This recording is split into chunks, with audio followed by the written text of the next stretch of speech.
We're going to start with our first round of questioning. Mr. Barrett, you have 6 minutes. Go ahead, please. Good morning. Thank you very much for joining us. So you've said that your office does not pre-approve vacations.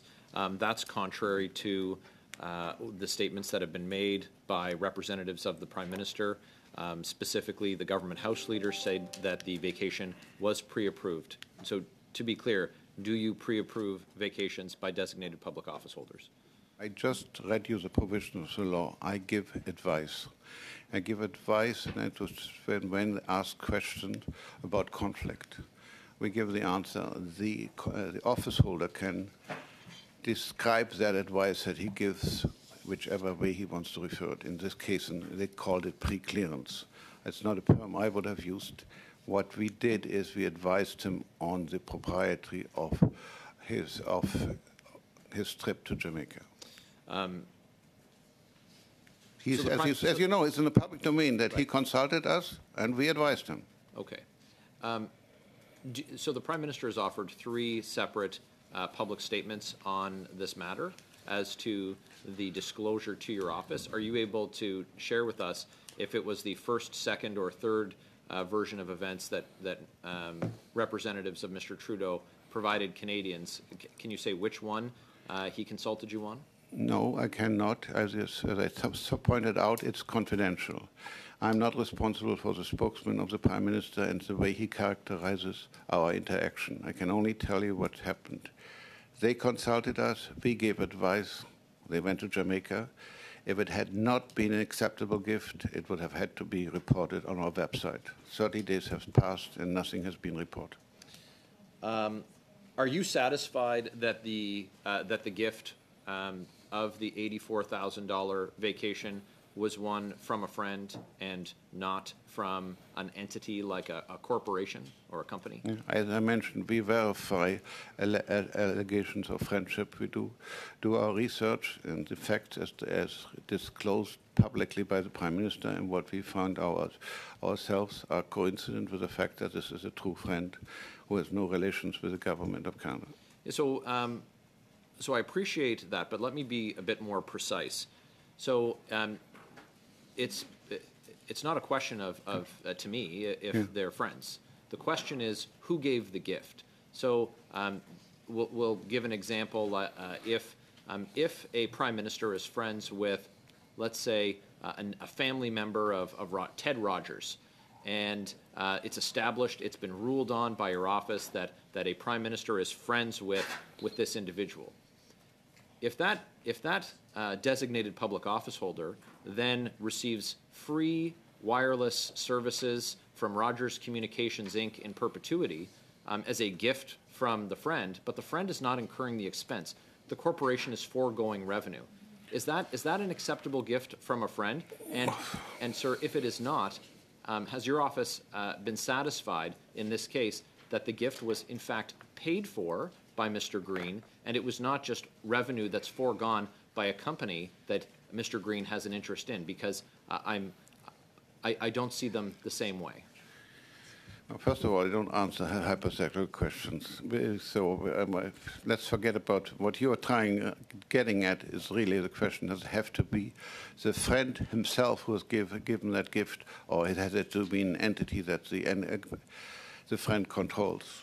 Frankly, that makes no difference to me. It wouldn't have cost if it hadn't been for the friend, and the friend doesn't have control over the entity that provided this. So in the case here, whether it's Mr. Green or Mr. Green's hotel that gives it, he is the controlling mind. He gave it, so therefore that's what counts as it's the friendship that triggered it. So foregone revenue by a corporation owned by an individual is an acceptable gift? It's not a question of you are trying to get me into income tax issues here. What the issue is not at all that. The issue is whether whether this gift in any way puts the situation in Section 11, which I pointed out, but which I read out to you, which is i.e. that thank you, that it gives you that something that might reasonably be seen to have been given influence to the public office holder. is the fact here under the complaint that somebody gave a gift to the Prime Minister who is his personal friend, likely to influence the behavior of the Prime Minister? That's really the question we're looking at. And the gift was given by Mr. Green or by the company that he controls. This fact is, we know what the gift is. It has been publicly disclosed. Right. We know now that a gift was given. Initially, the Prime Minister said that he was staying at his own expense, that this was a personal expense that he was incurring. Then when pressed, his story changed. So this is what gave rise to concern by Canadians. Of course, not something that you control, as you said. Well, it's also totally irrelevant. If he had paid, there would be no issue. Well, certainly it is. If he accepts it from a friend, it's also okay. With due respect, sir, if the Prime Minister or his spokespeople lie to Canadians and he say that he pays for something, that's what gave rise to this issue, the public interest in this issue. And so I'm not looking for you to pronounce on the morals of someone who lies or doesn't, but what we don't know is what the Prime Minister told you. And so that's the challenge that's come, because we can't take him at his word, because he's given 3 different versions of events to Canadians, and that's frankly not acceptable. Okay. Ms. Khalid, 6 minutes. Go ahead, please. Thank you very much, Chair. And just to follow up on some of the questioning of Mr. Barrett, I really appreciate, Commissioner, that you said that if it had not been an acceptable gift, it wouldn't have been reported in our website in 30 days. It has been 30 days and nothing has been reported.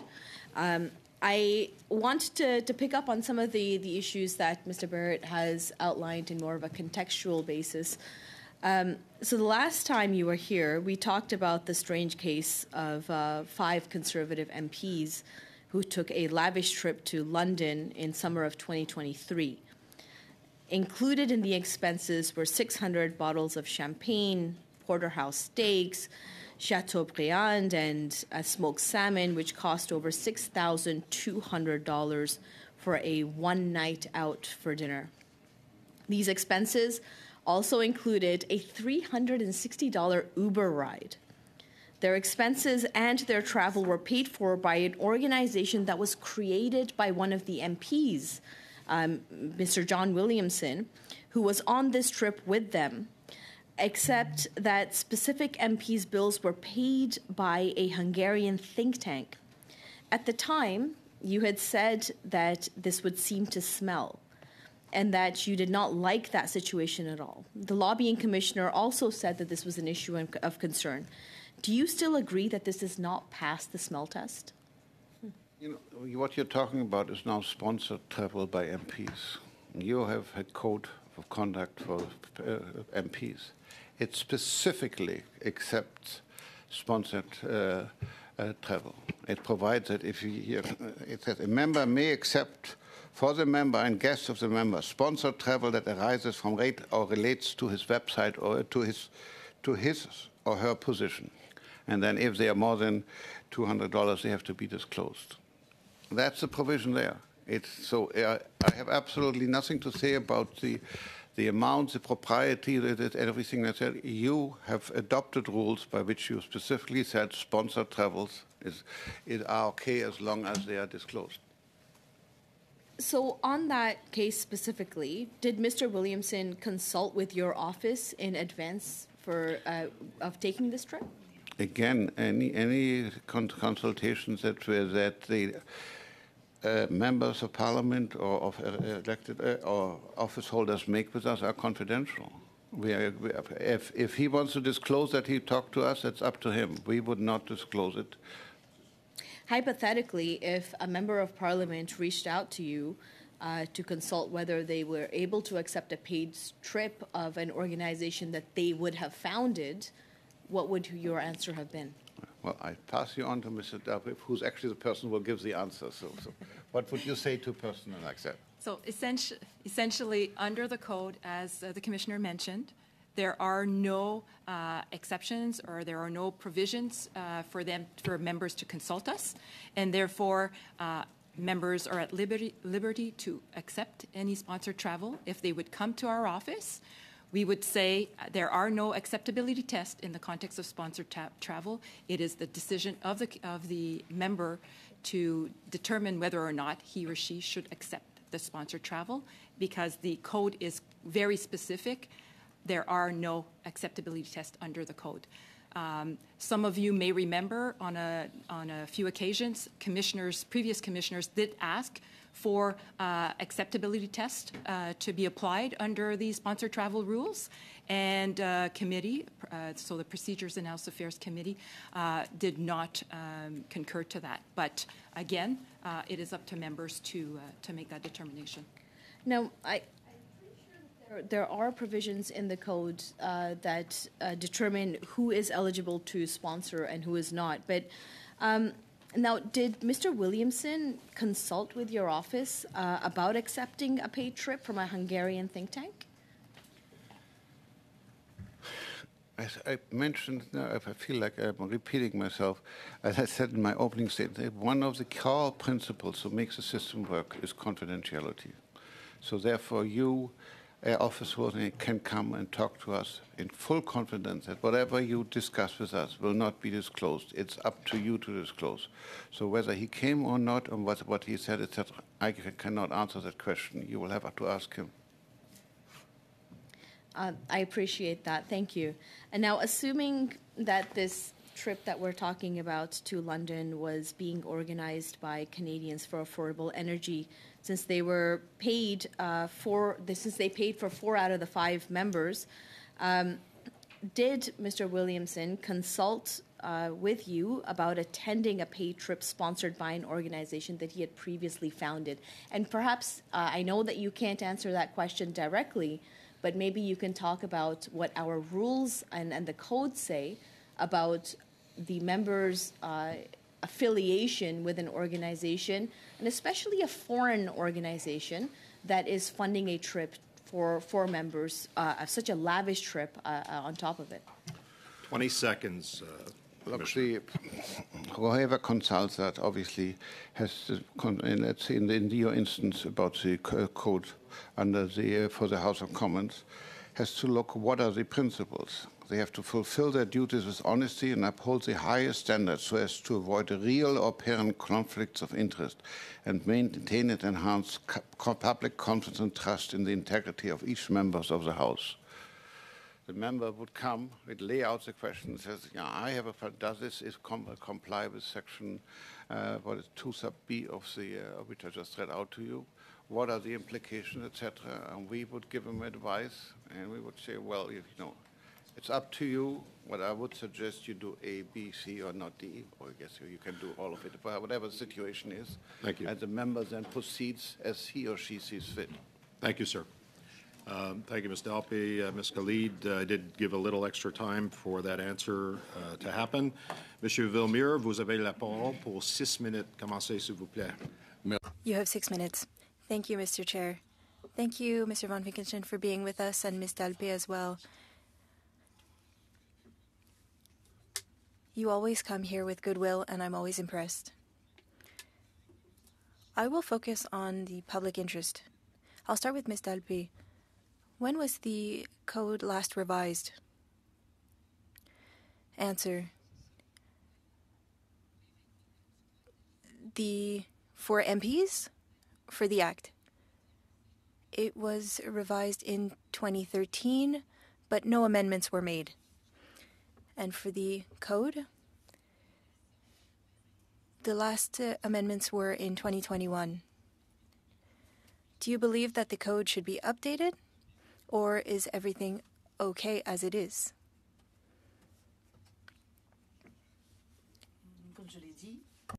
Une loi et une code. An act and a code should be reviewed and amended. Currently, there should be a review. Things have changed. There are digital challenges, and the Act and the Code were created before we were able to truly understand the challenges posed by the digital world, and I believe that a review would be a good idea. Question. The code was created at a certain time, and things have changed, and the social context has changed. And if we don't want the code to be obsolete, it needs to be updated frequently. I was always curious to see that the idea of friendship was at the heart of discussions with Mr. Dion and now with Mr. Trudeau. Friendship is not banned in our society, but in 2024, even if you can receive a gift from a friend, and I heard what you said, when we're talking about these significant amounts, does this perhaps mean that we should have a cap? Answer: there is no cap on those gifts in the Act or in the Code. But if a gift is truly lavish, for example, a Ferrari, $1 million, I can start an investigation because I could have reason to think that there's something going on. Even very wealthy friends, that's not the kind of gift that you give. And so I would be able to start an investigation. But that would be a really exceptional case of a Ferrari. The Act does not give a fixed amount. Agreed, but for MPs that read the Act and want to consult you and they receive your advice confidentially, in order to guide them, wouldn't it be good to have a cap? It could be something high, but to have something would be better than nothing. Other jurisdictions have codes, and there is a limit.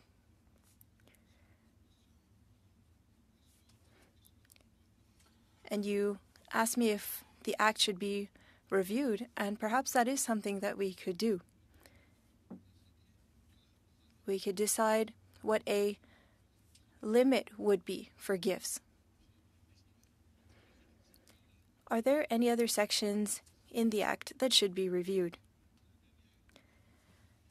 As I stated last time I was here, I think that there should be a provision on a deputy commissioner. If the commissioner is sick, well, somebody else can make decisions. That's not currently the case. And there are a lot of other things that should be reviewed and amended. In other legislation, on patents, for example, there's a mandatory review every 5 or 10 years. I think it would be very useful to have a provision like that for the Conflict of Interest Act. If you have any other suggestions, could you send them to the committee? Certainly. Your mandate will be coming to an end soon, in March, I believe? Yes. Are you going to try to renew your position? It's the Privy Council that decides. It's out of my hands. It hasn't been decided then. No. Earlier, you talked about the smell test and accountability that's being assessed, correct? When did I talk about a smell test? I thought you talked about an acceptability test. Yes. When we talked about extraordinary gifts. Yes, thank you. Thank you, Monsieur Villemur. And for the benefit of members, the code was examined by PROC in 2022. Revised code that came from PROC was concurred in the House in March of 2023. So I just wanted to make sure that everybody understood the timeline of where we're at. Mr. Green, go ahead for 6 minutes, please. Thank you very much, and I'd like to welcome both back. As you know, I have a line of questioning that is often very rapid, and if I interject to bring my time back, it's certainly not personal. I do have some questions that may feel personal at times. I'm going to put to you it's not intended that way. I want to begin on the topic of sponsored travel. This was certainly an issue that I raised back in October in referencing the earlier testimony regarding Stephen Ellis, Rosemary Falk, Philip Lawrence, Shannon Stubbs, and John Williamson. Sponsored travel for me, I think is something that hopefully this committee can come to as a recommendation is something that we should consider eliminating. I'm going to state that the ambiguity on the topic of what is material and what is not material, what is accepted, what is not accepted, who's funding what is being done indirectly that can't be done directly, and I reference our ongoing conversations around foreign interference and the impacts that has on our democracy. When I hear you talk about what is lavish in terms of material, I'm from Hamilton Centre. I would put to you that $3,400 for champagne and wine is lavish. $1,000 for steak dinner is lavish, and I think is completely unacceptable in the context of the work that we do. So what I would propose to this committee right off the bat, for those that are interested in actually changing the page on these ongoing sagas of what I think are scandals that take away from the legitimacy of our democracy, is the elimination of sponsored travel and replacing it with 2 international travel credits on our MOB, free of any kind of idea of influence, foreign, corporate, or otherwise, that would allow us to do our work in international diplomacy in a clear and transparent way. And on the topic of clarity and transparency, I've heard you refer to the confidential nature of the consultations, Mr. Van Finkelstein.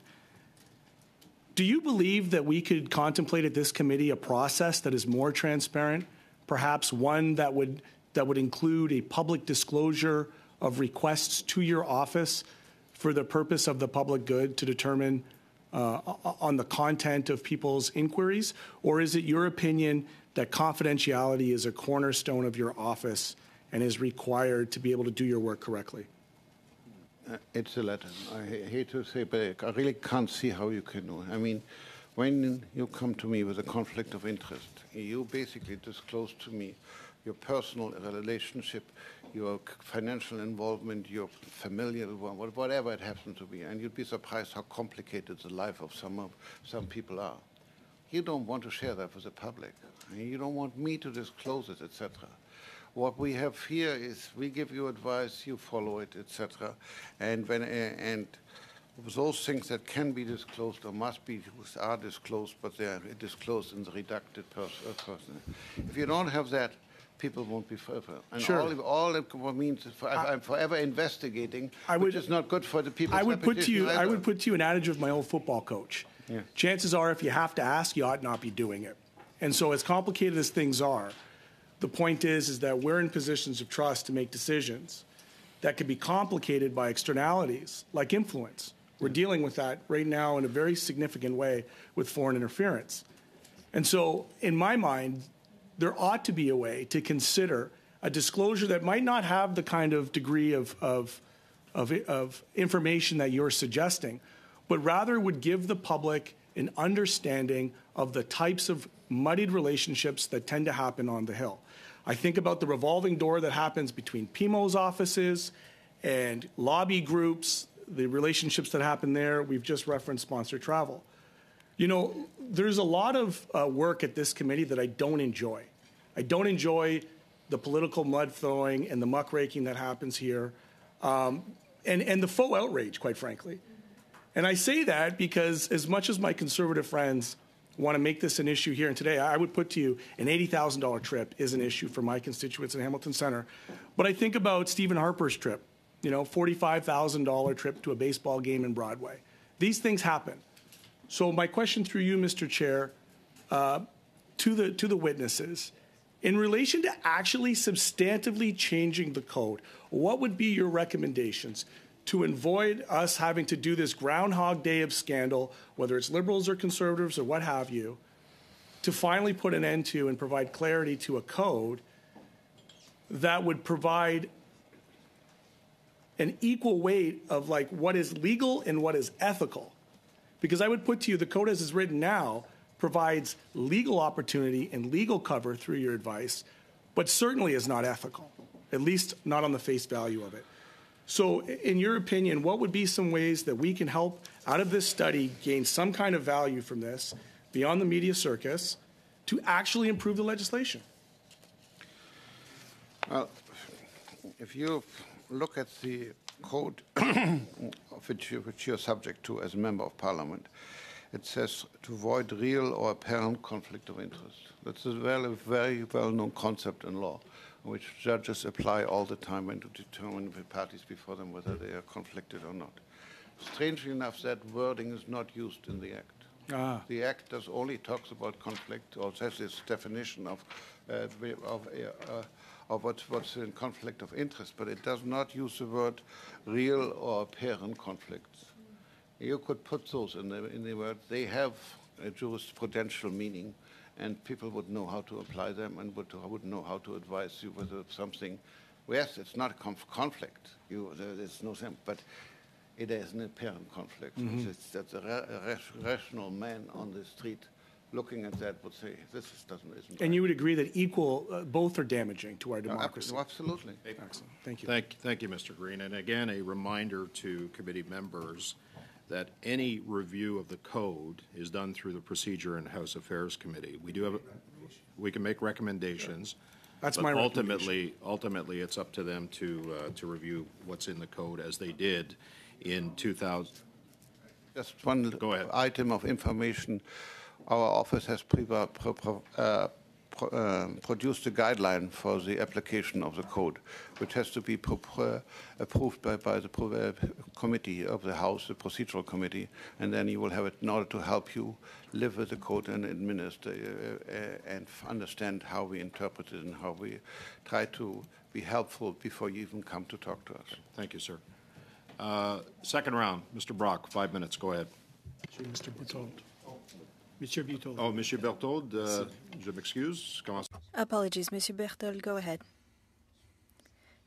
Thank you very much, Mr. Chair. Thank you, Commissioner, for your answers. Dates are very important because there were many comments made by the Prime Minister and the Prime Minister's office that changed. On December 22nd, the Prime Minister's cabinet said that the Trudeau family will be taking on the fees for that travel. On January 4th, they changed it by saying that the Trudeau family stayed for free at an establishment belonging to a friend of the family. And on January 10th, the most recent version stated that the Prime Minister and his family stayed for free with friends of the family. Mr. Commissioner, there was a change in these statements from the Prime Minister's office. Did you work with the Prime Minister in discussions on that trip, which cost $84,000? $84,000. Neither the Prime Minister nor his office advisors in my office spoke with members of his office. We have a statement by Stephen McKinnon, the new House Leader, who stated on January 8th, 2024, that the Prime Minister followed the rules, spoke to the Ethics Commissioner to have his travel plans pre-approved. And you're saying that that discussion never occurred? Answer. You can't ask me if I spoke, or rather, members of my office spoke with members of the Prime Minister's office. I think that that statement refers to those discussions. I don't think that the statement was as clear as you're saying.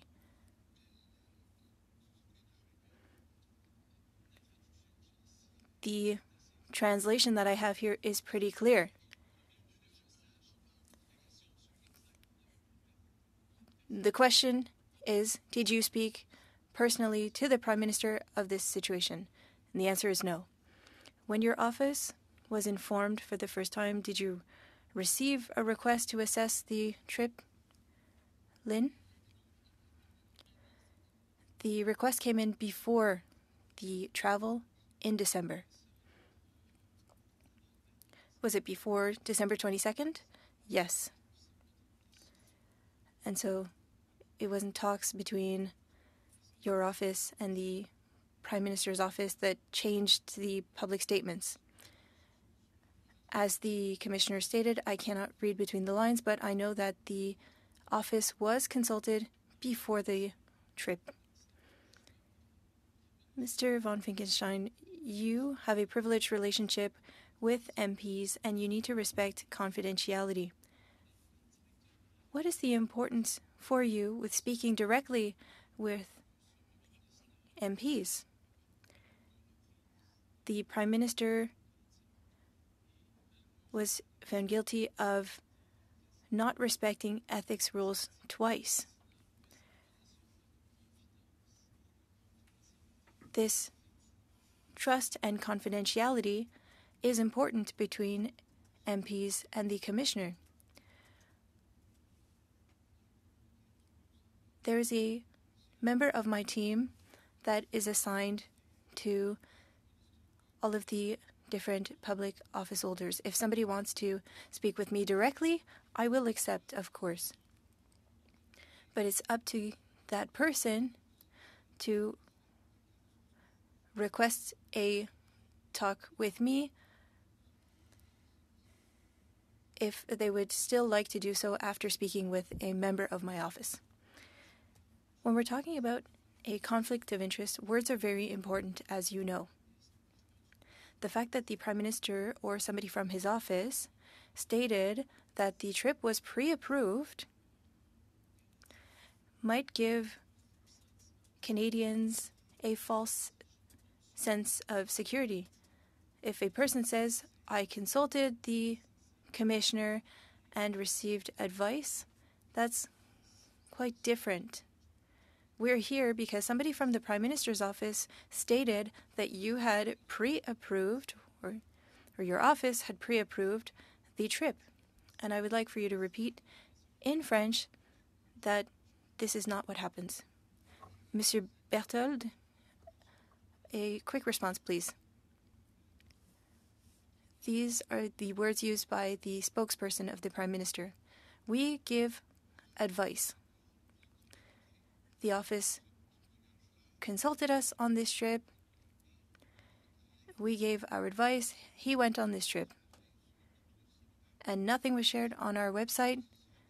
Nothing needs to be published on our website.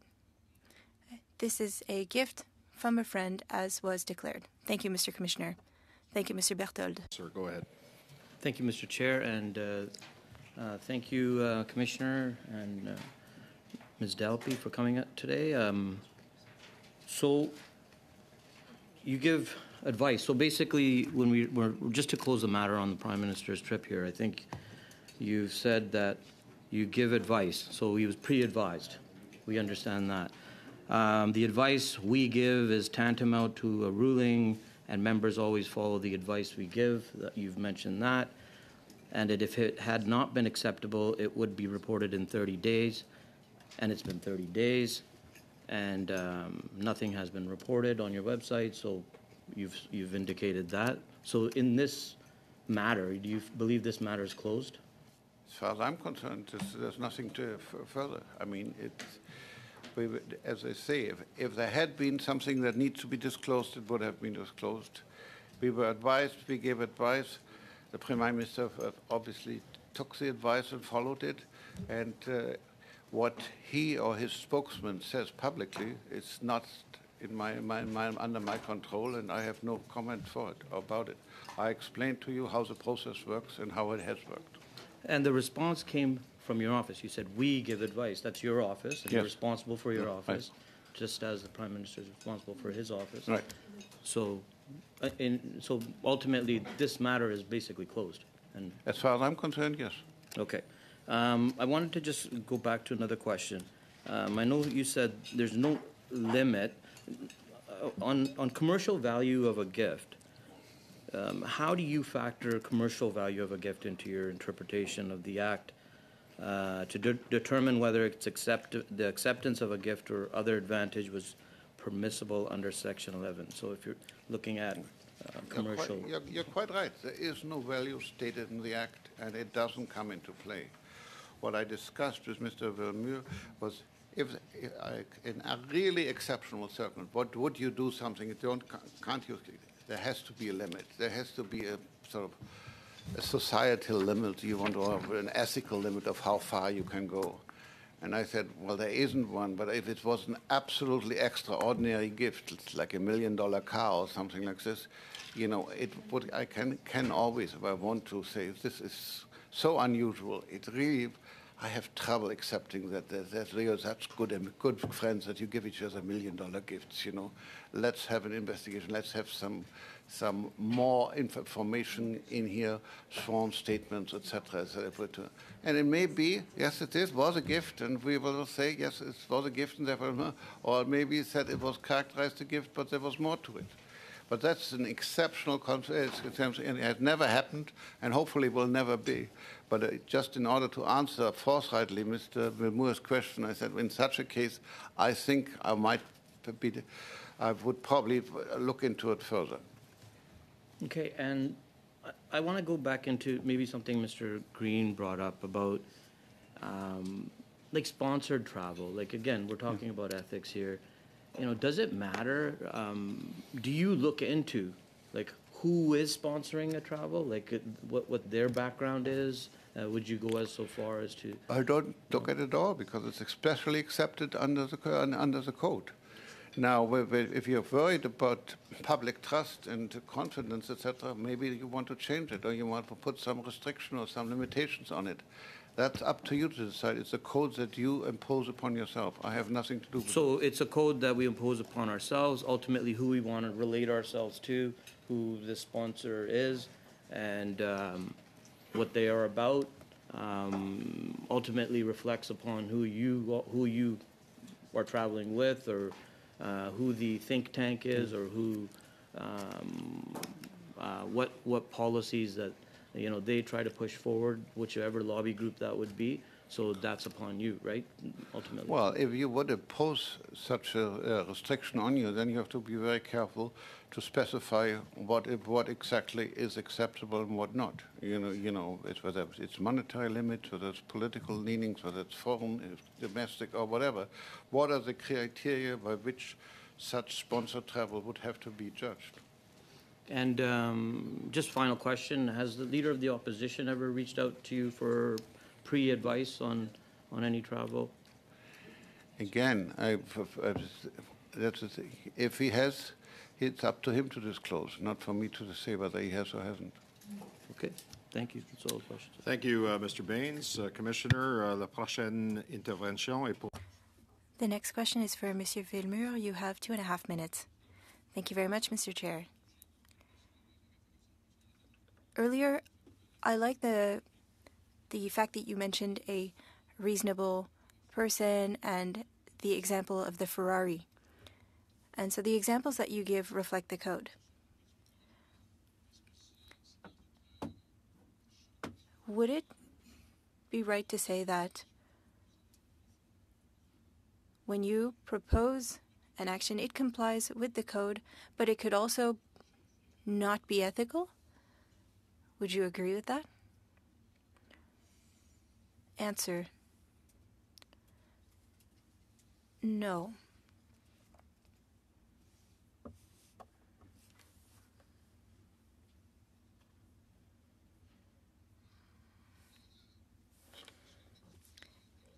The definition of a conflict of interest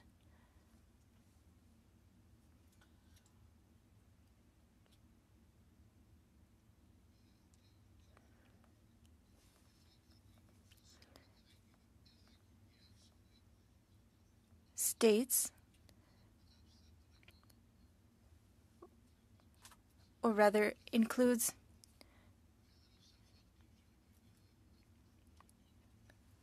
or it needs to mention the word ethical. Do you believe that in your current experience, that an event can be legal while being unethical or unfair? No. These things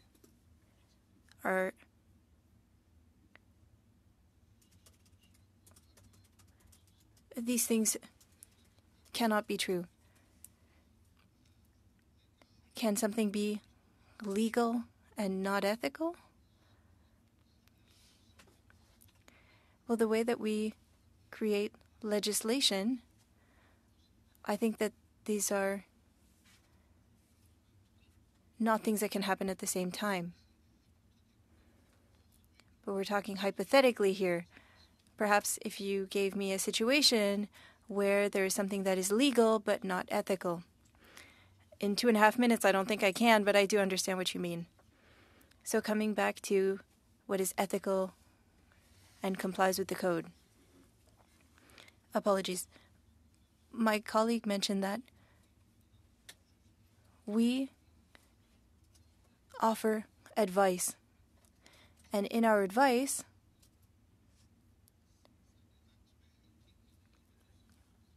there are certain things that are ethical that might not be acceptable. Inaudible. Monsieur Villemure, your time is up.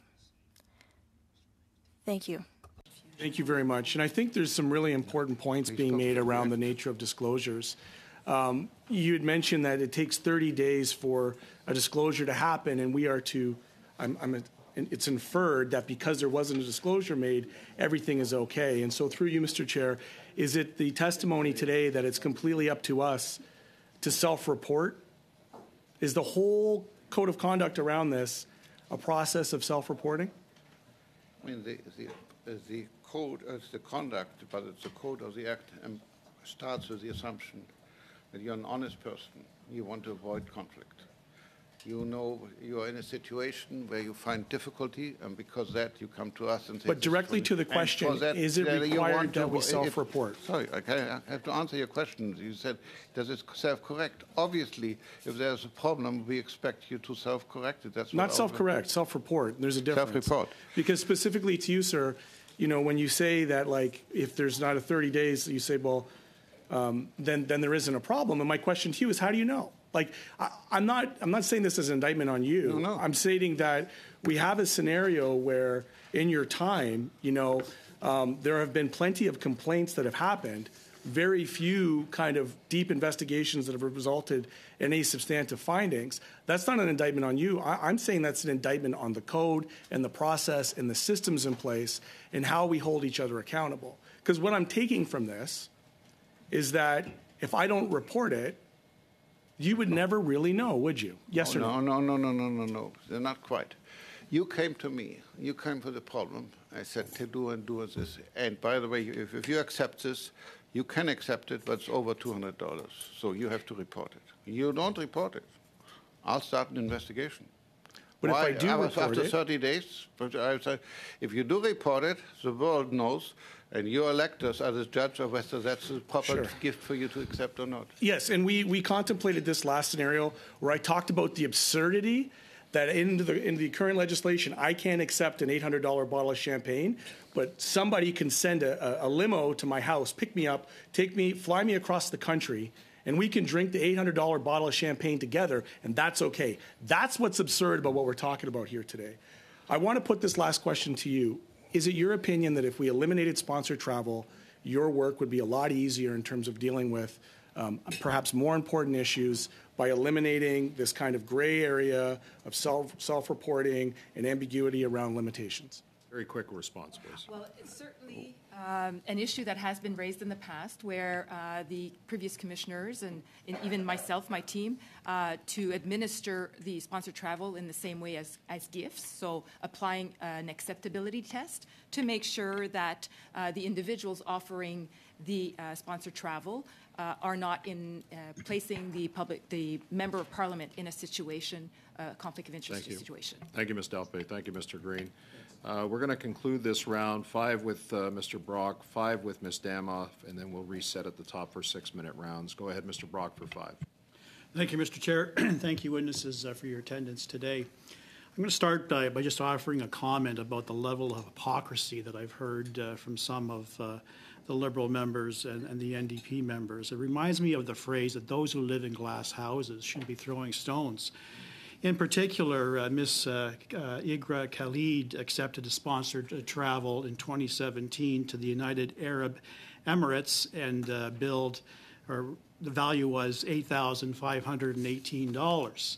The leader of the NDP, Jagmeet Singh, in August of 2022, he and 3 staff went to Las Vegas, paid for by United Steel Workers, a total of $7,919. In November of 22, Mr. Singh again and 2 staff to Germany of just under $28,000. One can only imagine the drink and the food that was consumed at those locations. So I'll just throw that out for commentary. Now, going back to you, sir, you indicated that generally there's no value in terms of gifts from a friend that would cause you to be concerned, save and except if the trip was truly lavish, your words, or extraordinarily or different or truly unusual, that an investigation could launch. So I want to talk about the estate that Justin Trudeau and his family stayed at. It's called the Frankfort Suite. And this location has units ranging from $700 to $7,000 a night, U.S. And far be it for the Prime Minister to actually care about the taxpayer and stay at a unit at $700 a night. He had to go to the maximum at $7,000 a night. Originally a fortified residence dating back to the 17th century, Frankfort is perhaps the most desirable North Coast villa in Jamaica. The property offers 6 ensuite bedrooms. 3 bedrooms are located in the main building and 3 in the beachside villa known as the schoolhouse. The main house and schoolhouse overlook a spectacular 300-foot powdery white sand beach, widely hailed as the best stretch of private beach in Jamaica. The modern, luxurious swimming pool overlooks a chair. Can we have some decorum, please, from Ms. Khalid? Can we? Laughing. Look. Okay. Look. Well, show some respect. Mr. Brock. Come Mr. on, Brock, I'm stopping your Chair, time. Mr. Brock has the floor. Chair, just, I would ask just a everyone. Point of clarification: my name is pronounced Ikra, not Okay. Igra. So just for Mr. Brock's reference. Okay, so Mr. Brock has the floor. I would ask that everybody be quiet and show some respect for Mr. Brock, as I expect the same to happen for everybody that's got the floor. Mr. Brock, I've stopped your time. I actually stopped it late. Thank you. So I'm going to give you a little bit of runway here, and then I'll Thank start you. your I'm time going to again. back up in light of how I was rudely interrupted by colleagues. The main house and schoolhouse overlook a spectacular 300-foot powdery white sand beach, widely hailed as the best stretch of private beach in Jamaica. The modern, luxurious swimming pool overlooks the ocean and an 8-person hot tub. A large gazebo sits adjacent to the swimming pool, which comfortably seats 12 for outdoor dining. This 5,082 square foot villa is within its own private compound comprised of 2 buildings. Now let's talk about amenities. Well, it sleeps 12 people. There is an 8-person jacuzzi, beachfront, as I mentioned. Fully staffed, sir, butlers, a cook, a gardener, housekeepers, laundress, golf on site, spa on site. Now, that doesn't include, sir, the food and the entertainment and the recreational activities that probably came at an additional cost. Because certainly this is probably not an all-inclusive vacation. A location like that probably has an additional amount that one would have to pay. We don't know what that amount is. You sure, sir, probably don't know what that amount is. But you don't think in all of those circumstances, sir, that raises to the level of something that is extremely lavish, extraordinary, and unusual? Because I can tell you notwithstanding what the Prime Minister had to say to Marika Walsh from the Globe and Mail, and doubled and tripled down in the House and to other reporters, this wasn't a vacation that was shared by other ordinary Canadians over the Christmas break. Canadians have been suffering with affordability issues caused by the suffering of this particular Liberal government after 8 years of mismanagement and waste. So in those circumstances, Canadians view this as absolutely, truly extravagant and luxurious. So in those circumstances, sir, does not the public opinion weigh into your particular analysis? Because I get the impression Mr. Brock? that the issue... We're past the time. Oh, I'm sorry. Yeah. I'm not going to allow you to answer because we got to keep the tight timeline, Commissioner. So I'm going to move to Ms. Damoff next, please. And if you feel like you want to answer at some point, you can do that. But Ms. Damoff, you have 5 minutes. Thank you, and I want to thank you both for being here today. Just on a point of clarification, I just looked at Ms. Khaled's travel claim for that trip, and her meals were $200 for her trip, which is quite a difference from the Conservative MPs who went to the UK. The 5 of them spent what I would call truly lavish, a $6,200 dinner and a $600 bottle of champagne. Her meals for her whole trip didn't even cover the cost of 1 bottle of champagne. On that trip, though, Conservative MP John Williamson's trip was sponsored by the Danube Institute.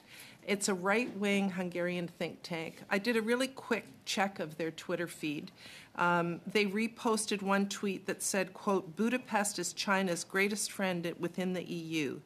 And another one that, quote, "Note that South Africa is undergoing a slow, steady, semi-genocidal purification of its white citizens," end quote. So this is the organization that paid for Mr. Williamson's travel to the UK. At their $6,200 dinner, we don't know if there was lobbying by this organization of the MPs. And I completely agree with my colleague, Mr. Green, about putting sponsored travel onto the member's office budget, because my concern is with the changing of the sponsored travel rules, where now sponsored travel can only be done by organizations that are not lobbying Canadian MPs. I'm quite concerned about foreign interference coming in here, where you're going to have foreign entities like the Danube Institute sponsoring Canadian MPs as a way to get around our sponsored travel rules, but also as a way to influence Canadian elected officials. And I'm just wondering what your thoughts are on the dangers of foreign interference when it comes to these types of travel.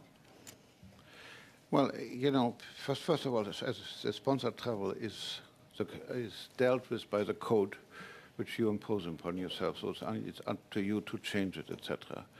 And of course, you want to deal with if you do that and you want to update it, you want to also deal with what you perceive and what you feel are current attempts to influence Canadian public opinion and elected officials, etc. And if you feel provisions like that are necessary, and you can certainly put them in, whether you put them in as part of sponsored travel or as a whole separate thing, is an issue. All we're dealing is what your code deal with and what the Act has as its goal is to give the Canadian public confidence that their elected officials and their appointed officials are acting in good faith and not to private interest or foreign interest. And that's really how you express it, what are the devices you use, etc. It's up to you. We have right now, as you know, a public inquiry into foreign influence. And maybe it's necessary to deal with foreign influence, both in terms of sponsored travel and other travel in the code, in the Act or so. I don't know. This is, it's essentially a decision for you to make. I think it would be useful if you did it, but that's my personal opinion. I have no opinion as the Commissioner. I wanted to touch briefly on confidentiality. Before coming in, I heard Mr. Barrett talking about how he feels that the Prime Minister's documents should be released, that it's a matter of public interest for them to be released. And I feel it's a foundation of your office that our conversations as MPs, cabinet ministers, Prime Minister, that those conversations be kept confidential. I'm just wondering if you could, your thoughts on that, and if you think the system could even work if people knew that the documents were going to be released to the public. No, I don't think it would. I mean, it's a bit of a parallel is the solicitor and client privilege. If you come to me, I defend you. Let's say you're being charged with something, etc. Everything you tell me is in confidence. I will finally actually know the unvarnished truth. This is what happened. And I will then try to use that in order to defend you. The same things here. You come and you say, this is my situation. I failed, I'm confronting this issue, or this thing is starting to become for me a political problem, financial problem, whatever. What do I do, etc.? And I tell you, well, here are the provisions of the Act. This is what you can do, what you can't do. You then do what you feel. You don't have to take my advice. Usually you do it because that's the safest way. But if you just think, I'm overly cautious, or this is something you can weather and you want to go ahead, that's your decision. You know, but the system wouldn't work unless you have this. Thank you. Cornerstone is that where you and I exchange everything. You tell me the truth, and I'll give you the honest opinion of how to handle it. Thank you, Commissioner. Thank you, Mr. Damhoff. Cela complète notre première round. This concludes our first round. We're going to start with our second round with our 6-minute questions. But I would like to remind everyone that Mr. Villemur will sit in the chair for a few moments. Because you're next, Madam Fortier, and I didn't want you to, I wanted you to prepare for your questions. That's why I didn't ask you. Go ahead, Mr. Barrett. You spoke about your view that if a public office holder received a gift that was truly lavish, the example you gave was a Ferrari, that would be exceptional and that you would initiate an investigation. Well, not quite. The way it was supposed to be, is if there is a legal gift, it's a gift, it's from a friend. Sure. And therefore, it's by definition, we have established truly it is friendship. But it's so exceptional in value that is it enough for me to invoke my powers and say, I have reason to believe that this cannot be true. And therefore, I could start an investigation. Okay. Yeah. So with that, this is the second year that this gift has been given to our understanding. The value bordering on $200,000, which we're now in the ballpark where you could buy a Ferrari. And that was the example that was given. And it's the context for Canadians on what is exceptional and what is reasonable. $84,000 in accommodations alone. We're not challenging the question of the cost of flights and security. This is strictly $84,000 in accommodations in the form a gift in the form of this, and it's the second year in a row. Does an $84,000 vacation in a single year, if that doesn't rise to the level of exceptional, do two $84,000 gifts, even from a friend, rise to the level of exception in the Canadian context? I'm sorry, you have to, it's not the Canadian concept. The concept here is two friends. The Greens and the Trudeaus are friends. They've been friends since Mr. Trudeau was a child. He has visited this place. Mr. Green has visited Canada. He's been at 24 Sussex. He's been at Harrington Lake. He is the godfather of one of his brothers. I mean, there is a true lengthy friendship here. These are people who have means. With due respect, and sir, I'm sorry, you asked me a question, let me finish it. Well, sir, to the point of my question was you said that if, notwithstanding the friendship, if the gift was exceptional, so you have two friends, one friend gives the public office holder a Ferrari, you said that would be enough to initiate an investigation. So we have two gifts that exceed $80,000. The median Canadian household income, $70,000. So the Canadian context is absolutely relevant. Could it be seen to influence a friend? Mr. Green is a corporate millionaire, so of course they have interests in government policy and what actions the government is going to take. Any one of the facts in isolation are just those, but we need to look at the whole picture here, and these are consecutive years with gifts worth tens of thousands of dollars, and in fact, tens of thousands of dollars more than the average Canadian household earns in a year. That's exceptional. Well, let's start off with your basic error. You're putting those 2 years together. We advise each year on its own on the specific gifts. Okay, so it's not you can't add them up. So let's talk about the gift of this year. That's what we're talking about. The gift was here. I don't know what the value of it. When I said a Ferrari, I said $1 million too, which you forgot. I specifically said I used that figure because it was, I said, so outlandish, etc. Whether what we have here is clearly a generous gift, but it's between people who are friends, and I don't see why.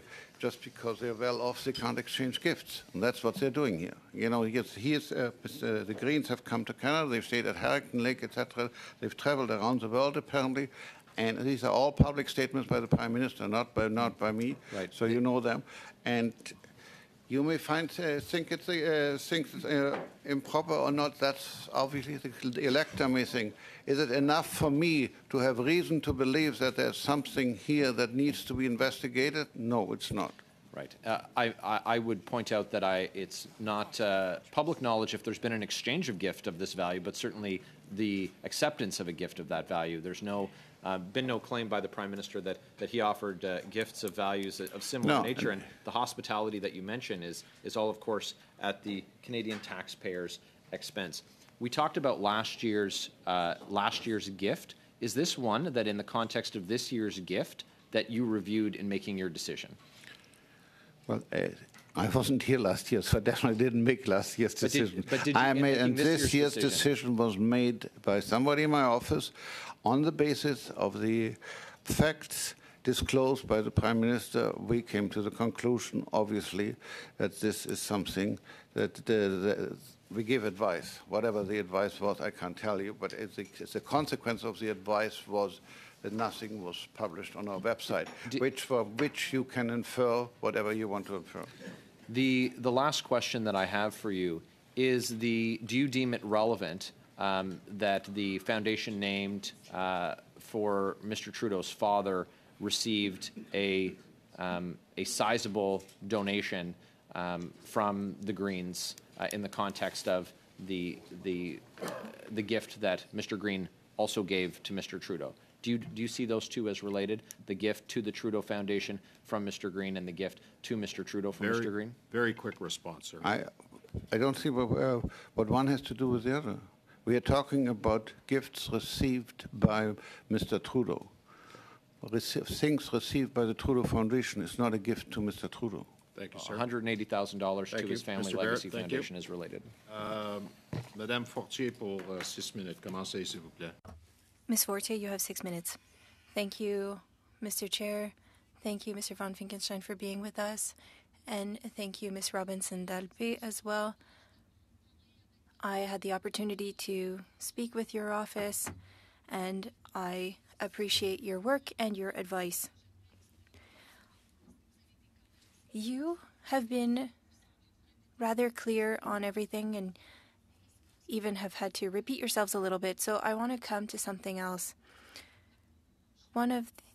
A concern or a red flag that I thought of last week or 2 weeks ago when we met on an urgent topic had to do with Mr.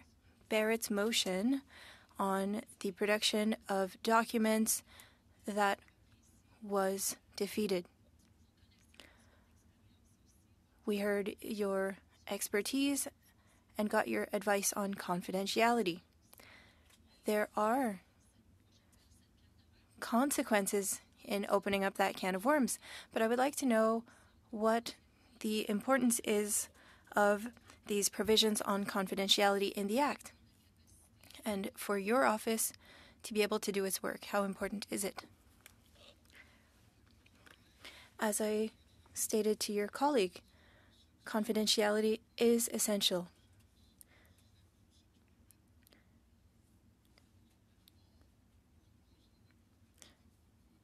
We have to start with people's goodwill. They have an issue, they reach out, they explain the issues to us, and we try to find a solution. We give our advice, and the person can decide to follow it. If there's a component that needs to be declared, then it needs to be done, and the rest is confidential. And for the Conflict of Interest Act,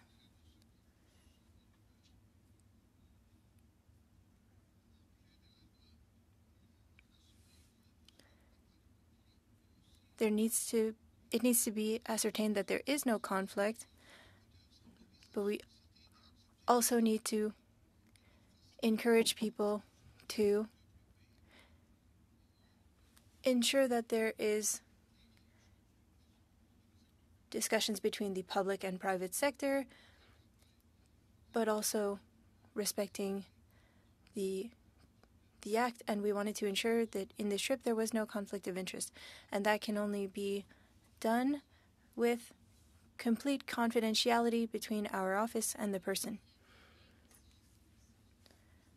I understand this. You've said that there's a risk without these protections that MPs and their offices wouldn't reach out to you, correct? Yes. And so in this case, do you have any suggestions for the Act or the Code on how we can reinforce this? Does it need to be strengthened? Because sometimes we might have to talk about opening up confidential discussions, and we talked about this a couple weeks ago, but I would like to hear your perspective.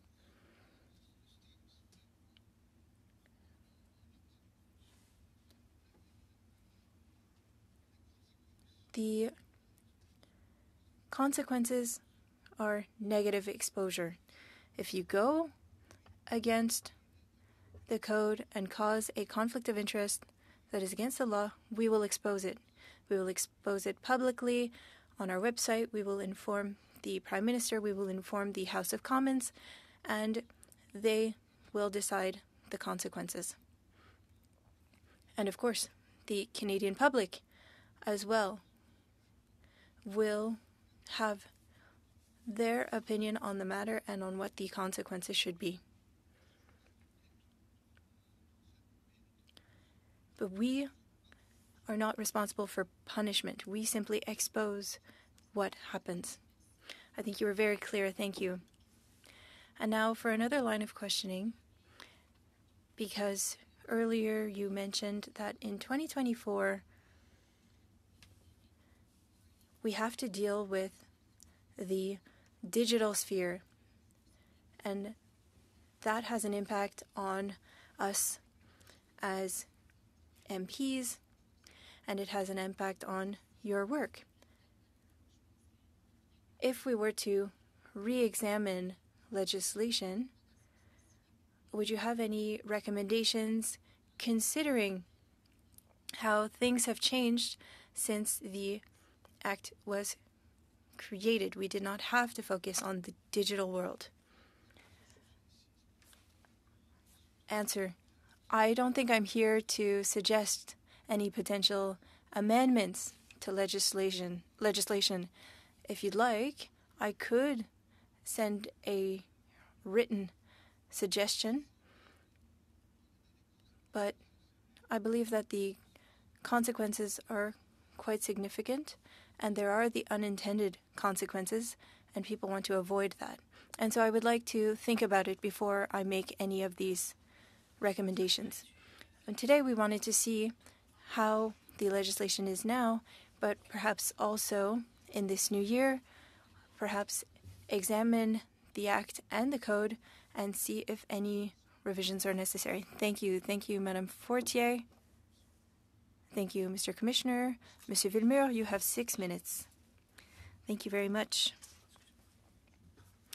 Mr. Commissioner, have you had discussions on the Prime Minister's office on a future nomination?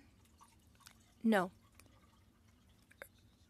Or rather, can you repeat the question? Have you had any discussions with the Prime Minister's office on a nomination? These discussions are all confidential. Thank you. I'll take that as a yes. Have you been consulted on your potential successor? No.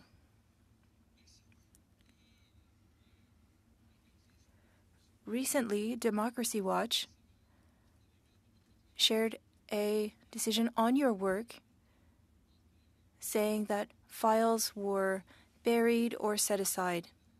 And I don't like to work with only one side of the story, and so I would like to hear what you would have to say regarding the allegations by Democracy Watch that mentioned 8 cases that were set aside or buried. Answer: I did read that report. Democracy Watch does not understand the role of the office. Firstly, if there's not a conflict of interest, it's not up to us. If there are cases that we look at, if we have an investigation, and if we find that there's nothing there, we're not going to start over. There were cases like that. We had 8 cases.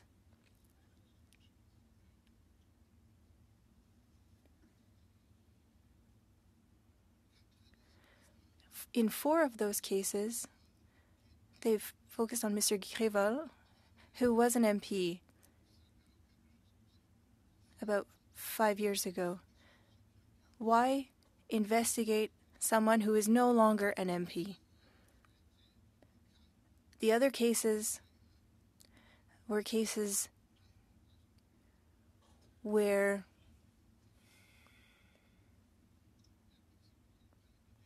we did a preliminary investigation and we found that there was not enough evidence to start an investigation.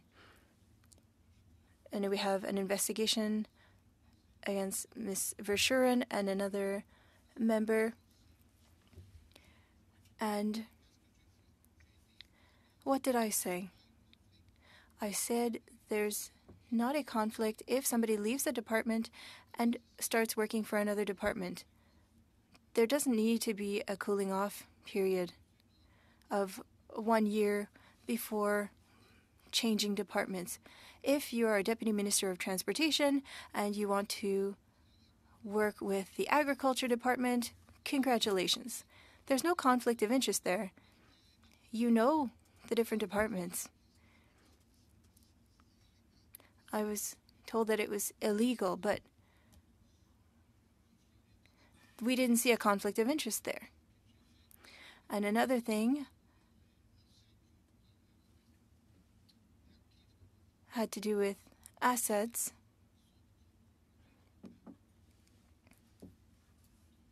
There was a maximum of $30,000, and it was doubled for $60,000. And there was inflation, of course, in the last 10 years to explain that. And another thing, there was a ruling that forces people who work part-time to disclose their ETFs. I can't remember how to say it in French. That when they sell their ETFs. But we didn't see the conflict of interest. You have mutual funds. I'm not sure who made that decision.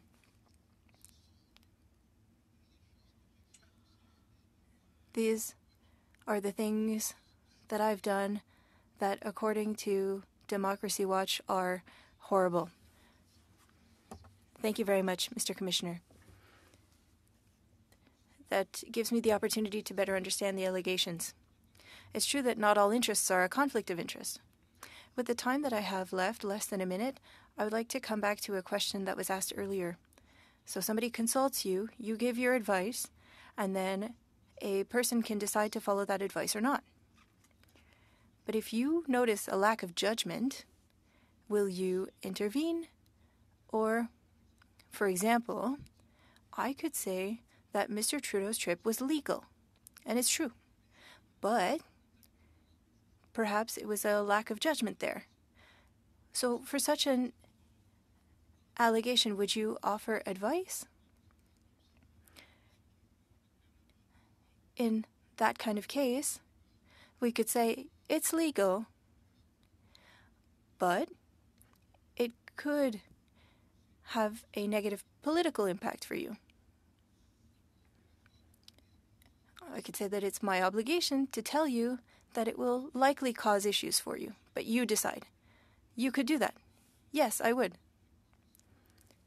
I think that it is my obligation to explain if there are going to be issues. Thank you, Mr. Villemure and Mr. Commissioner. Go ahead. Try to ask the question a different way from my friend from the block. Under Section 44.3, the Conflict of Interest Act, the Commissioner is required to examine a matter raised by a request from a parliamentarian who has reasonable grounds to believe the public office holder or former public office holder has contravened the Act, unless the Commissioner determines that the request is either frivolous, vexatious, or is made in bad faith. I take from your testimony, I'm going to use your inference, that you view this matter to be closed. And so, with that being said, do you consider the request for the investigation into this to be either frivolous, vexatious, or in bad faith? I'm just quoting the code. No, obviously, I do not impose bad faith on anybody, etc. Okay. So, you know, with that being said, I think what we've discovered here is that many people, whether it's Trudeau and his trip to the Bahamas under the Aga Khan, and I have to say this to you, Mr. Chair, I do apologize, and I do apologize to my colleague, MP Khalid, because I did make a comment that I think elicited her response earlier, because when it was described, and the context it was described in, I couldn't determine whether they were describing storing away or worse, a plantation, which is more likely given when it was built. And I certainly hope the Prime Minister isn't spending his time in Jamaica at a former plantation. But I digress. I think what's determined is that, you know, when people get into these positions of power, they lose touch with the everyday Canadian. And what I'm hearing from the testimony is that it's incumbent on us as MPs to create a higher standard with clearer definitions, recognizing that terms like friends are not clearly defined. There's too much ambiguity. And so with that, and to ensure that we don't run out of time, Mr. Chair, I'm going to ask for unanimous consent, and if not, the members can take this to a vote and move the motion that the committee send a letter to the Standing Committee on Procedure and House Affairs and the Board of Internal Economy with the following recommendation: that the travel point system be used by members of Parliament to amend to allow 2 special travel points be used for international travel for parliamentary purposes, and that the Conflict of Interest Code for members of the House of Commons be amended to explicitly ban sponsored travel. If we can get one thing, hopefully, from this 106 that resulted in this study, hopefully it would be that. So I'm going to seek unanimous consent, and if not, then I would invite the members to go on the record about whether they support the gravy train or they don't. Okay, thank you, Mr. Green. I'm going to ask Mr. von Fickenstein to just hold for a sec while we deal with this. Madam Clerk, have you you've distributed that around to the committee? So let me just hang on a sec, please. Let me just read it.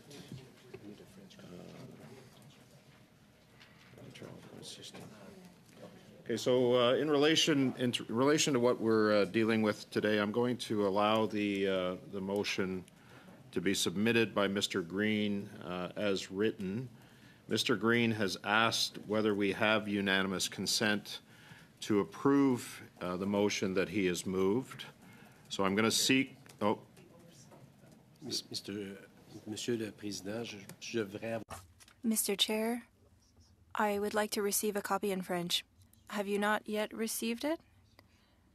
It was sent by email, Mr. Berthold. Thank you. okay. Merci. I'm gonna ask whether we have unanimous consent, and because the motion has been moved, it would be open for debate. Okay, I'm going to just let me seek unanimous consent first of all. Okay, do we have unanimous consent? Unanimous consent to adopt the motion.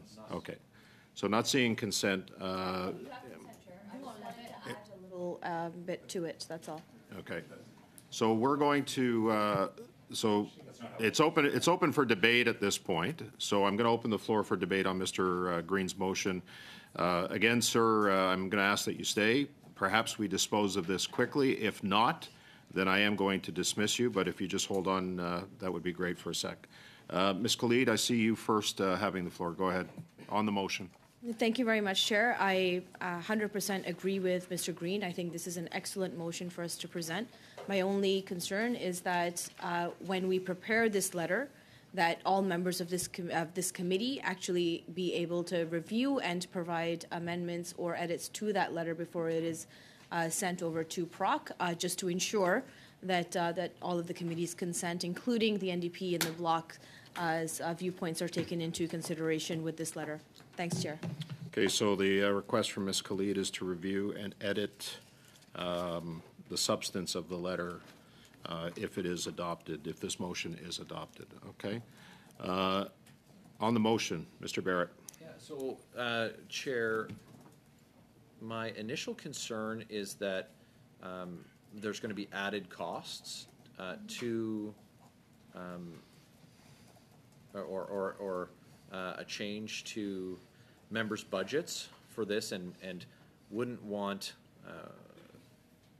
to give the idea that we're just looking to, have an increase to members' budgets, and that there's a further requirement for increase to the Consolidated Revenue Fund. So I'd look for some precision from the mover on this being included in the in the current budget envelope, if that's the intent. If so, that should be reflected in the wording of our recommendation to the Board of Internal Economy and to PROC. Yeah, and I appreciate the point, Mr. Barrett. The way I'm reading the motion now is that this committee, it's asking the committee to send a letter with consideration for these changes to be made by both the Procedure and House Affairs Committee and the Board of Internal Economy. So I don't see any financial obligations associated with this at this point.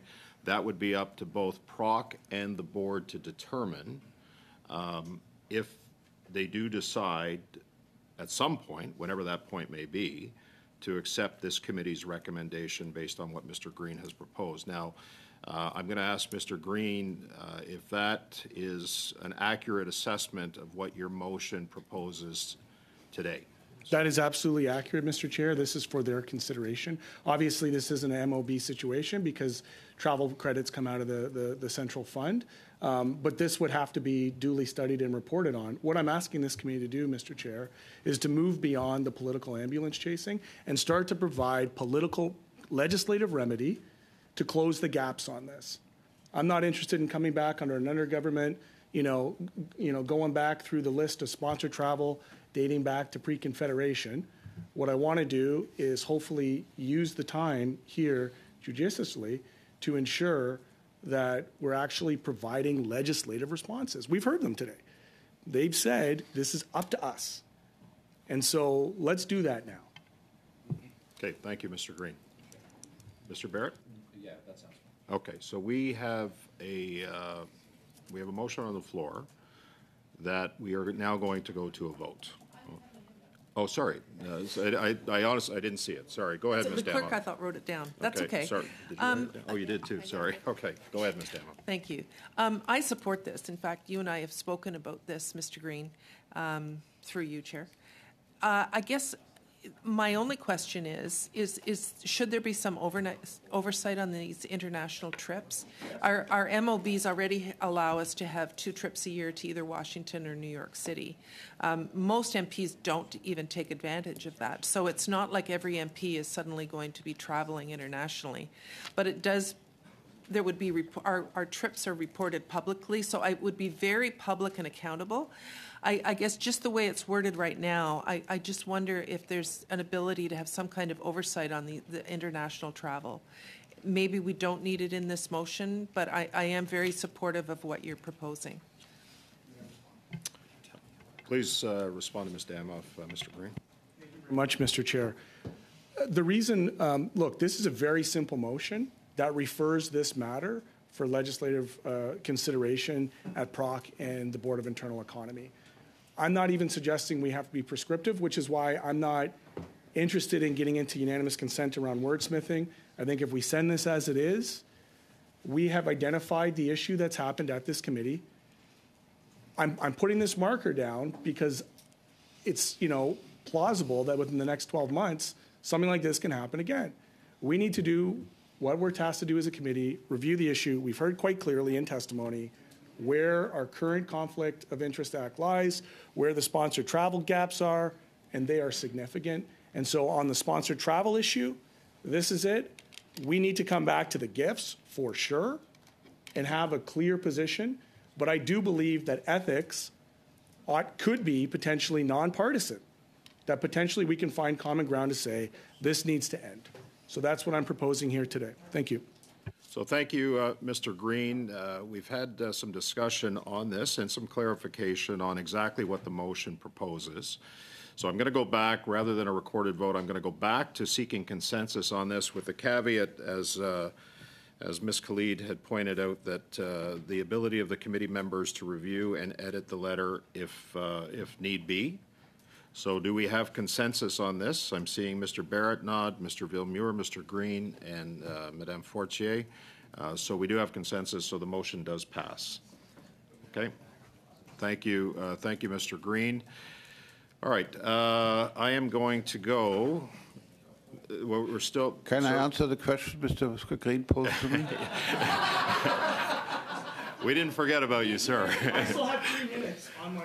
I know you do. I'm going to go to the commissioner to start. It's 2 minutes and 51 seconds on the vote. Sorry, it's a point of order? Point of order? Okay, go ahead. You have always been quite vocal that we should put timelines on when we do things, and right now it just says it's going to come back to us. Yeah, so if we could just put, by the end it doesn't of the have week. to be in the motion. By the end of the week, I'll have it to you. Okay. Thanks, So, Chair. yeah. By the end of the week, I'll have something to the committee members. Okay, no problem. Mr. Commissioner, go ahead with the response. Just remind me of what the question was again. With my time, I referenced under Section 44.3 under the Conflict of Interest Act that the Commissioner is required to examine the matter raised by a request from a parliamentarian who has reasonable grounds to believe that the public office holder and former public office holder has contravened the Act. I referenced the letter exchange that happened between our friend here from the Conservative and the Commissioner, and I put to him, based on the Act, that they must do this unless the Commissioner determines that the request is frivolous, vexatious, or made in bad faith. And my question is, which one did he pick? And my answer is that you are looking at the wrong section of the Act. There is no inquiry there for Mr. Barrett. Mr. Barrett sent me a letter and asked me a couple of questions. Okay. I answered the question. The portion that you invoke 44 sub 3, talking about frivolous, bad faith, etc., only applies if there has been a formal inquiry from a member of parliament and I have answered it in negative.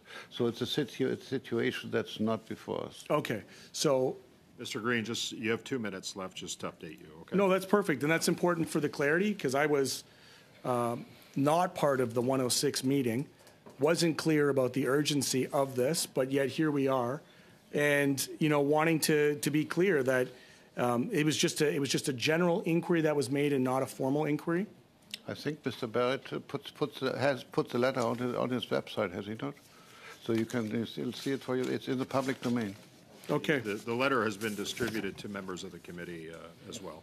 I do have the letter here. Mr. Chair, the commissioner said that it's posted. People can like and share if they want more. Appreciate that. Okay, so Mr. Green has the floor. Back to the issue of sponsored travel. Even though that is passed, I think it's important to note, the topic that was brought up around foreign interference is an important one. There are currently on the docket, and I'm going to actually put in abeyance my partisan attacks.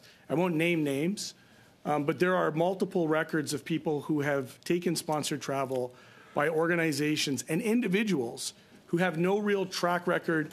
Some of these trips are so expensive, it leads me to wonder, as an average person from Hamilton Centre, how it is they pay for this. So my question to you, Ms. Robinson, is that when you're reviewing this, are flags ever raised when it comes to things like foreign interference, when it comes to the price tags attached to these versus people's reasonable ability to pay? So essentially, as we mentioned before, when we receive disclosures of sponsored travel, it's the members themselves that fill out the declaration. We do review it just to make sure that all the necessary information, that the supporting documents is also provided as it's required under the code. And in those cases, if all the required information is provided, we make full disclosure of that. It's in the public domain. All the information is there. We also prepare a list of sponsored travel every year, so that way the population, Canadians, can see where it comes from, who provided it, and then make their determination. Has sponsored travel ever been the inquiry of the RCMP or CSIS as it relates to MP travel as part of an ongoing investigation? Very quickly. On foreign interference? Has that ever? Not that I'm aware of. I will note for the record, sir, that you gave her a look which seemed to kind of guide the answer. And my question was to Ms. Robinson, is it something that you can answer or you're not aware of? Because there's a difference. Definitely something that I'm not aware of. Okay. It's if you're going to get your last 2.5 minutes. Oh, I forgot about that. Perfect Sorry, I thought time. it was my last. Okay, so next, prochaine, on va Monsieur Berthold, suivi. Next question, Mr. Berthold, followed by Mr. Kellaway, and then 2.5 minutes for Mr. Villemur and for Mr. Green. Mr. Berthold, you have 5 minutes. Thank you very much, Mr. Chair. I'll be quick. Mr. von Finkenstein, the Prime Minister's office or an office might use your name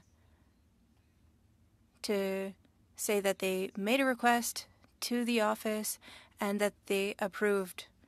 And some ministers are ready to say anything to defend their Prime Minister. Earlier, we talked about things stated by Mr. McKinnon, and I went to check, and Mr. Stephen McKinnon said during a press conference, and I would like for you to tell me, and I could send you the sound clip. He said that the Prime Minister followed the rules, spoke to the Ethics Commissioner to have his travel plans pre-approved. Is this correct? That was the interpretation by the Prime Minister's spokesperson. That's what that spokesperson said. That's his interpretation of what happened. Somebody from the Prime Minister's office spoke to a member of my office, and we gave advice.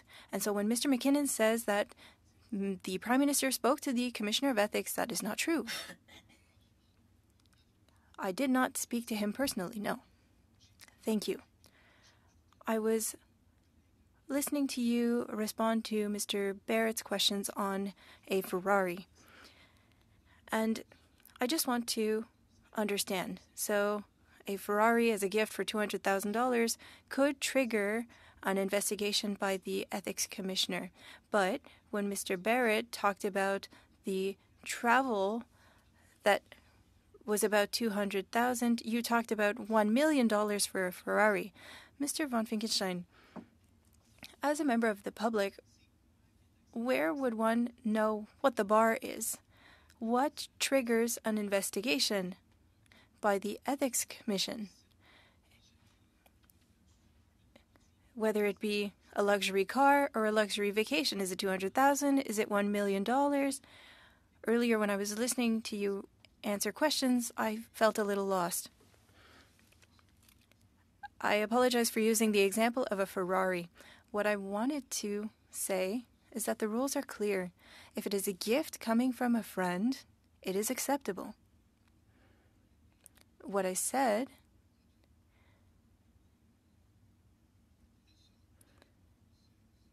is that if at the office there's something that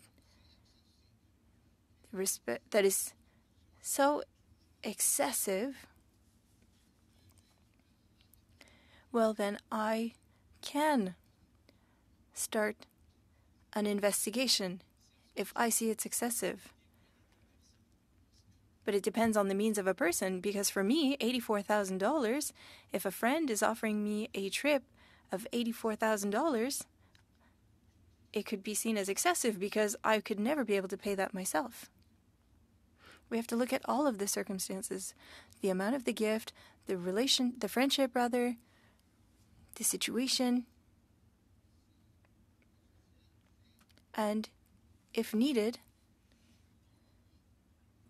I can launch an investigation. And so you could have thought it necessary to start an investigation. And another question before my time runs out, Mr. Commissioner. When you talked with my other colleague earlier, you stated that when you're looking at a file, you will give your legal opinion, but also your opinion on how a gift might be perceived.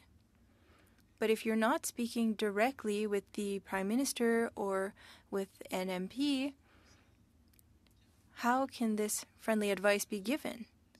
And that advice on Jamaica, how was it given to the Prime Minister's office? A quick response, please. As you know, I cannot share the exact advice. I gave a general idea. So we talk about the legality of something and also the ethical nature of a decision and what the impacts could be. Thank you, Mr. Berthold.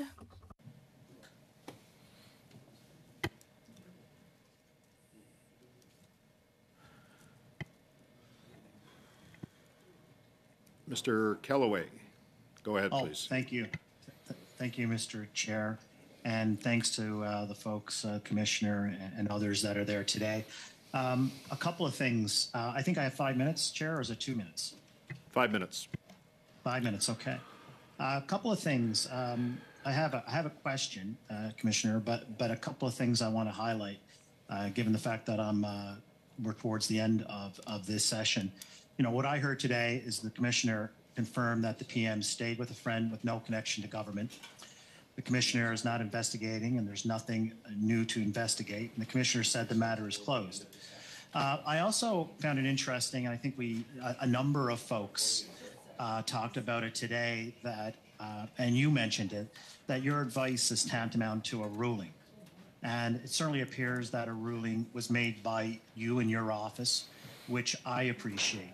So the question I have is, can you reassure Canadians that your office is immune to political interference of any sort? I think that's an important question and an equally important answer, if we can get that from you. I can categorically say that yes, I don't see why it would be in the interest of any of the people who work for me to do anything but their duty and try to interpret the law and apply it. There's absolutely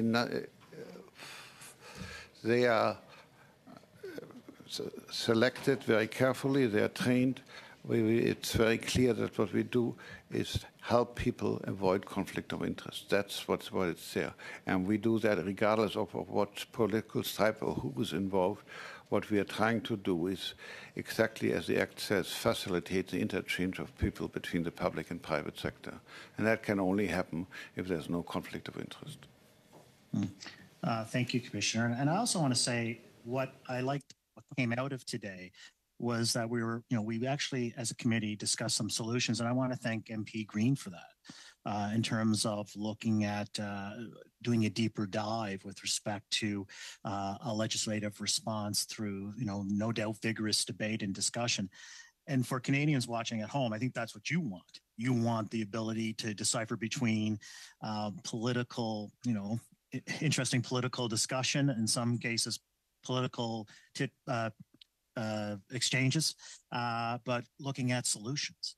And I appreciate MP Green for putting that forward and us passing that today. Commissioner, I think this has been mentioned a couple of times, and I think you have mentioned that you will provide some written response to this. But in terms of how you can strengthen the office, your office, in terms of recommendations, and I just want to make clear that that's something that you're going to provide and to some detail. I only indicated my willingness to do so. I didn't realize that there's a formal request for me to provide such a thing. For that, I think the point was raised by your colleague, Madame Fortier. I don't, but I said, yeah, if anybody wants advice, we can do that. It has been done in the past, but I'm not aware that either this committee or the government has asked me for advice on how to improve the Act or the Code. No, that's fine, Commissioner. I appreciate it very much. How much time do we have left, Mr. Chair? Sorry, Mr. Kellaway, you have just over a minute. Really? Well, I'm going to give you something that you haven't had today, Mr. Commissioner, the gift of time. I really appreciate that we've, I think, looked at this from a variety of perspectives. But at the end of the day, I think we have an end result in relation to the Prime Minister's travel. But I think what we have indicated as a committee is that we need to look at ways to look at, for example, the MOBs and giving some latitude with respect to exercising the MOBs and having some oversight when it comes to international travel, not just for one political party, but for all political parties. So with that, I yield. Okay, thank you, Mr. Kellaway. You still have 29 seconds. You okay? You can have my 29 seconds, Mr. Wonderful. Chair, if you so like. Okay. Juste un avis à cause de la motion qui est...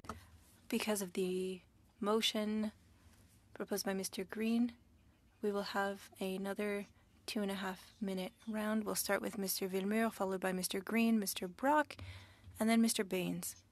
Mr. Villemur, 2.5 minutes. Thank you very much, Mr. Chair. You talked about principles, trust, confidentiality. There were 5 of them. How do you manage the balance between confidentiality and transparency? It is the most difficult part. I understand the need that you have and that the public has to know as quickly as possible, but I don't want to forget about confidentiality.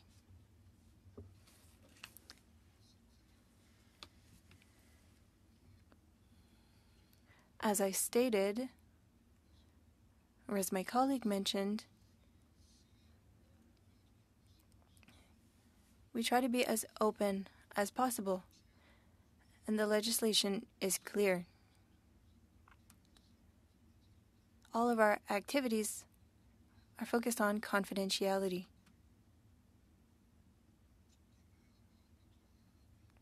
If somebody wants our advice, they need to know that everything that they share will stay confidential.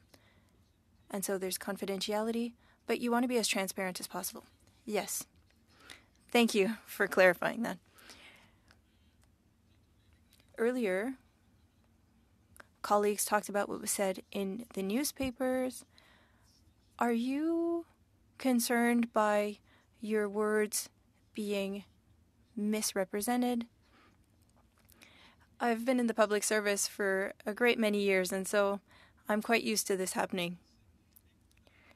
In the time that I have left, about 50 seconds, earlier I talked about the name of your office, and we talk a lot about conflict of interest, and it seems like we talk only about conflict of interest and not about ethics, which is strange considering it's part of the title. It's true. The word ethics is in the Act, but it doesn't come up. But we need ethics in order to enforce the legislation. And that's why the name or the word is in the title, but there are no provisions on ethics. Just, you have to read between the lines. The word is in the title, I know, but not in the day-to-day. And it's a concept, but that is very difficult to define. Thank you, Mr. Commissioner. Thank you, Mr. Villemure. Mr. Green, 2.5 minutes. And spoken as a true ethicist, I know my friend Mr. Villemure had a very accomplished career prior to this, and is certainly a value add to the committee. Look, I'm still looking at the gaps in the legislation, and I've heard time and time again that the advice, and I want to make it clear, because there was a reference, I think, to client solicitor privilege, and yet you've admitted, I think, at least I've taken from your testimony, that you're simply providing advice, that you're not quasi-judicial in terms of the way in which you investigate these matters outside of formal complaints, as we've learned today.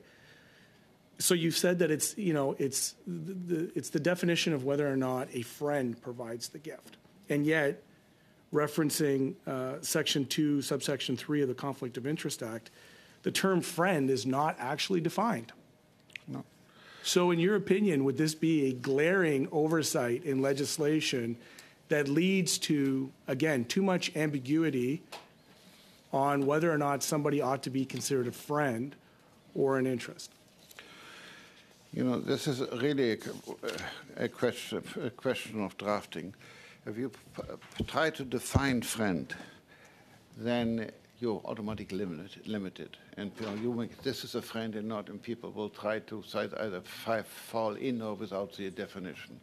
We just put friend and give the discretion to the commissioner to decide it, and then, if need be, further by the courts in terms of judicial review, you will set out the concept, and you hope that in the administration of the act, etc., it becomes clarified. That's usually how we do it in Canada. The U.S. does exactly the opposite. They will define it extremely narrowly. But there can't really be a judicial review of your work, there have been there? a couple of cases on this.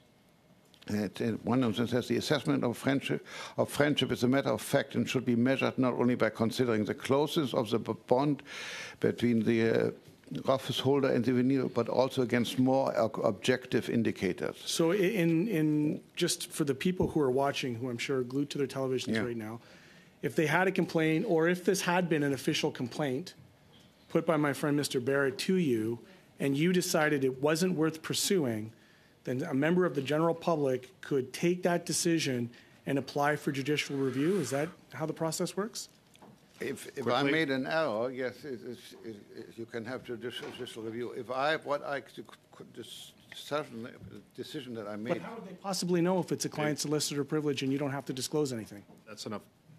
Mr., just quickly answer that question, please. I think it's an important question. Well, I can't answer. I said it's akin to solicitor-client privilege, because it's not, as it is, as I say, it's advice that that's all we're doing. And the whole idea... Okay. Oh, I'm so sorry. Can you provide it maybe? Yeah, perhaps. Why don't I give you That'd be great. I would appreciate that, just for the sake of time. And I can assure you, Mr. Green, the only one that's glued at this hour to after these proceedings is my mom in Barrie. But go ahead, Mr. Brock. You have 2.5 minutes. Thank you, Chair. Commissioner, what I described to you earlier in my first round was a super luxurious vacation by all imagination. Now, a luxurious vacation or a gift is not defined in the Act. It's fair to say that you're applying a subjective lens as to what you deem to be super luxurious, which would require an investigation, as opposed to an objective standard that the Canadian public view is clearly luxurious. Now, on the Ferrari issue... Mr. Brock, I'm having a tough time hearing Mr. Brock, so if we can keep the conversations down, please. Sorry, Larry. Thank you. You stopped my time, Chair? I did. Yep, go ahead. You provided an example that if someone gave the Prime Minister a Ferrari, clearly you would flag that. That would be an investigation. A Ferrari anywhere in the neighborhood of $200,000, but 2 consecutive yearly vacations to this ultra opulent vacation totaling well over $200,000 does not qualify. Is that accurate, sir? No. Not accurate? That's not what I said. What I said, first of all, I said 1 million, not 200,000. Secondly, I said in such a situation, I could, if I want to, step in and have an investigation. I did not say I would. I did not say it. I didn't. I just said if. But that would be your subjective standard as to what is luxurious, correct? Because it's not defined in the Act, sir. No, of course it's not defined. It's a discretion. I have the discretion on to start an investigation when there is a situation which I think gives me reason to believe that is something has been done here that amounts to a conflict of interest. I've got 1 minute left. Now, on the issue of the communications from the Prime Minister, the Prime Minister's office, I'm not asking about content. I'm asking about delivery. Was it delivered via email, text, telephone, or memo? Because I believe your earlier evidence was there was perhaps a phone call. I don't know what duration, but can you clarify that, sir? Because it is extremely important that the public understand what details were provided to you by the Prime Minister's office. Please answer that. Honestly, I don't know the answer. Do you, Alain? Will you table that answer to my colleague can answer it to you. It was by email. By email. One email or more than one? Oh. An exchange, so I... We can provide you that answer. You were asking questions? Is that why there was an exchange? I cannot tell the content, but there was a back and forth. Yeah, so you were asking questions? I'm not asking about the question itself, but... Probably we were asking for clarification. How many emails went back and forth? Oh, I can't. I was it the Prime Minister's office or the Prime Minister himself? Thank you, Mr. Brock. Can she answer that? Quickly, please. Prime Minister's office or the Prime Minister? As the Commissioner mentioned before, it was with the the Prime Minister's office. Okay, thank you, Mr. Brock. Mr. Baines, go 2.5 minutes. Go ahead, please. Thank you. Commissioner, just to confirm, this matter is closed with the issue with Prime Minister's travel, right? Okay. There was another question raised today I'm a little bit interested in on the issue of, foreign actors and there could possibly be the potential for abuse when it relates to travel, maybe sponsored travel with a foreign entity, and actors that must or may wish to gain some leverage over MPs. Like, do you share this concern at all? Like, for example, like a Hungarian think tank, something like that. I mean, any kind of foreign influence is something that is concerning. What we do about it and how we do about it is a very difficult question to answer. But I think we want to make sure that decisions in Canada are made by Canadians and not influenced by foreign factors. So is this something you've come across? Or have you looked into this type of a matter? It's not part. Has not become part of this office in our work. Is this part of this office's role in any way? Well, if somebody has a conflict of interest because he is being influenced by a foreign actor, of course it would be a concern to us. So, if a complaint were to be brought forward in this nature, yes, you would look into that. If their complaint is well founded and it meets the threshold, yes, we would look into it. Is this an area we should maybe examine in respect to the code or the act? Well, I think this whole issue of foreign influence has many aspects, and this is one of them.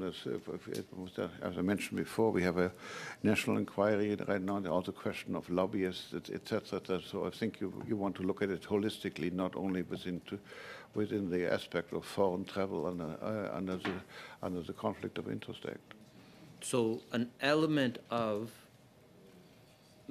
foreign influence or something of that nature with respect to sponsored travel could be something that we could visit. Could be part of any future amendments or Conflict of Interest Act, yes. Okay, thank you. That's all. Okay, thank you, Mr. Baines. That concludes our meeting for today. Commissioner, I want to thank you for taking the time. I know it was on relatively short notice that you made yourself available to the committee, so I want to thank you for that. Madame Robinson-Delpé, merci pour... Thank you for being with us today. Yves, nous avons de mauvaises... We have some bad news. Ms. Fortier, if you can share the notice with the committee. Thank you, Mr. Chair. I wanted to thank the clerk and the analysts. My short time at this committee is coming to an end, most likely today or soon. I will be joining the WIPS team, and so I simply wanted to thank you. And I imagine you'll be seeing a new face at the committee, but I wanted to thank the team, the clerk, and the analysts for their work. Thank you, Ms. Fortier. Thank you on behalf of the committee and Canadians. That concludes our meeting for today. Thank you to our clerk, our analysts, our technicians. Meeting is adjourned.